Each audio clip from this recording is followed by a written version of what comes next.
साथियों, कुंभ लग्न की किसी भी जन्म पत्रिका में तीन स्थितियां लॉटरी जैसी ही साबित होती हैं। यदि शनि और केतु की युति जन्म पत्रिका में हो तो ऐसे व्यक्ति को पूर्व जन्मों के सद्कार्यों के निमित्त भाग्योदय का मौका अवश्य मिलता है। शनि न्यायाधीश है। यदि बुध और केतु की युति हो तो ऐसा व्यक्ति शेयर मार्केट के माध्यम से या इस प्रकार के कोई दो नंबर के पैसों के माध्यम से बड़ी संपत्ति अर्जित करता है। वो लॉटरी से किसी अर्थ में कम नहीं। यदि शुक्र और केतु की युति जन्म पत्रिका में हो तो भाग्योदय कारक तो होती ही है, साथ ही भूमि के और रियल एस्टेट के बिजनेस से व्यक्ति अकूत संपदा अर्जित करता है, वो भी बहुत कम समय में।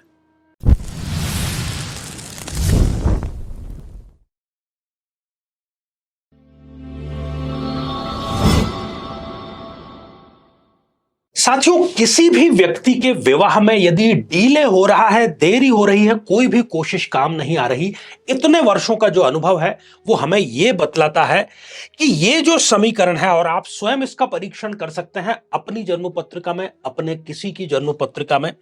यदि शनि, राहु, केतु, मंगल यदि लग्न में विराजमान है, इनमें से कोई एक या अधिक ग्रह इस सप्तम भाव में, जो कि विवाह का भाव होता है, शनि, राहु, केतु, मंगल, इनमें से कोई एक अधिक विराजमान है, या मंगल 12th हाउस में, 4th हाउस में यहां से बैठ करके दृष्टिपात कर रहा है, या शनिदेव की बात करें तो यहां पंचम भाव में विराजमान होकर के या दशम भाव में विराजमान होकर के इस सप्तम भाव को देखने का कार्य कर रहे हैं। ये पुख्ता कारण है, कोई कारण नहीं, और सारा निचोड़ इस बात पर राजी अवश्य हो जाता है कि यह विवाह में डिले होता है। अब करना क्या रहा? बहुत कम ऐसे अवसर होते हैं जब इन कारणों पर कोई हम अनुष्ठान के रूप में कार्य कर सकें ताकि विवाह संपन्न हो जाए। तो ऐसा ही एक अवसर आ रहा है 6 जून 2024 को, वट सावित्री का यह दिवस है। इन कारणों से या किसी भी अन्य कारणों से यदि विवाह आपका नहीं हो पा रहा है तो आपको इस अनुष्ठान में जरूर भाग लेना चाहिए, क्योंकि यह अनुष्ठान गारंटी है आपका विवाह संपन्न होने की।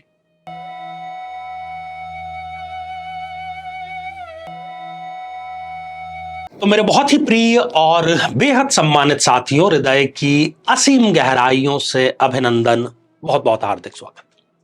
साथियों, जब भी लॉटरी शब्द सुनते हैं तो कहीं ना कहीं एक मनोकामना मन में जरूर उत्पन्न होती है कि क्या हमारी भी कभी ये लॉटरी लगेगी। और इसी प्रश्न को लेकर के ये श्रृंखला हमने बनाई है। आज कुंभ लग्न के बारे में चर्चा करेंगे। यदि अभी तक आपने अपने लग्न से संबंधित एपिसोड नहीं देखा है तो यहाँ आई बटन में हम आपको उसका लिंक प्रोवाइड करा रहे हैं, जाकर के जरूर आप देखिएगा। साथियों, लॉटरी किसको कहते हैं कि यदि जब किसी व्यक्ति की योग्यता से या उसकी जरूरत से या उसकी कामना से ज्यादा एकदम से उसको मिल जाता है तो उसको लॉटरी की संज्ञा हम देते हैं।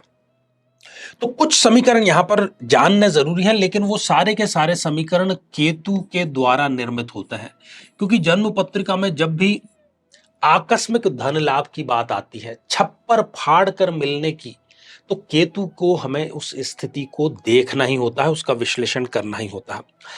साथियों, पहली स्थिति यह है कि यदि इस जन्म पत्रिका में यदि शनि और केतु की युति है, चाहे फिर वो लग्न में हो या इन भावों में हो,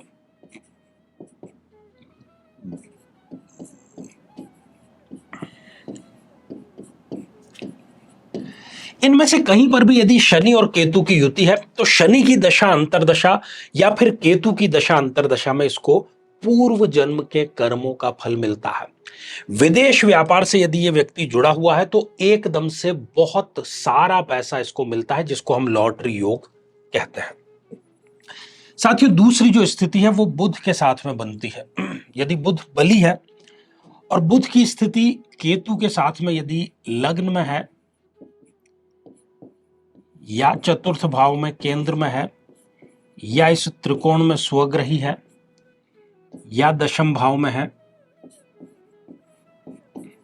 या फिर भाग्य स्थान में है, इनमें से कहीं पर भी यदि ये स्थिति बन रही है तो बुध की दशा अंतरदशा या केतु की दशा अंतरदशा में शेयर मार्केट से, सट्टे से या दूसरे जिससे कि आकस्मिक धन कमाया जाता है, यह व्यक्ति अकूत धन संपत्ति अर्जित जरूर करता है।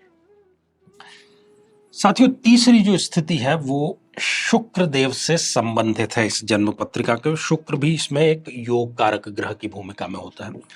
यदि शुक्र और केतु की युति लग्न में है या स्वग्रही होकर के शुक्र और केतु चतुर्थ भाव में विराजमान है या इस त्रिकोण में विराजमान है या दशम भाव में विराजमान है या फिर स्वग्रही होकर के शुक्र यहां पर विराजमान है, इन सभी अवस्थाओं में भूमि संबंधी यदि व्यापार व्यक्ति करता है तो भूमि से बहुत कम समय में बहुत बड़ी संपत्ति व्यक्ति जरूर अर्जित कर लेता है।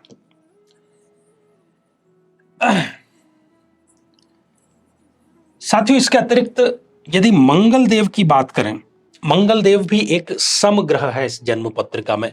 तो मंगल और केतु की युति यदि इन स्थानों में है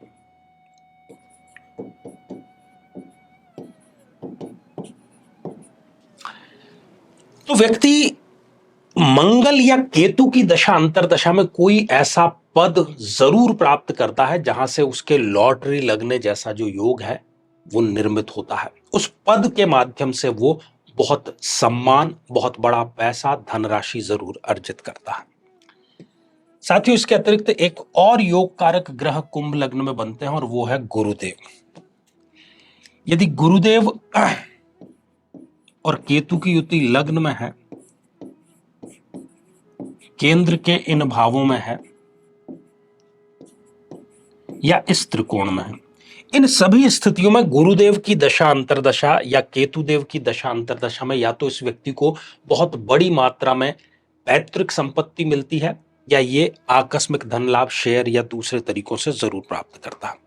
अब प्रश्न यह है कि कई लोगों का कि आचार्य जी मेरे भी ये युति है लेकिन मेरा ये अभी तक फलीभूत नहीं हो पाया है। तो जो भी युति है जिनकी अभी हमने चर्चा की उसमें से जिस किसी भी ग्रह की आपको दशा चल रही है उस ग्रह के बीज मंत्रों का जाप आपको प्रारंभ कर देना चाहिए उसके वार से। गुरु है तो गुरुवार से प्रारंभ कर दीजिए और फिर देखिए कि सालों नहीं, महीनों नहीं, बल्कि सप्ताह में ही आपको रिजल्ट इसका देखने को अवश्य मिल जाएगा।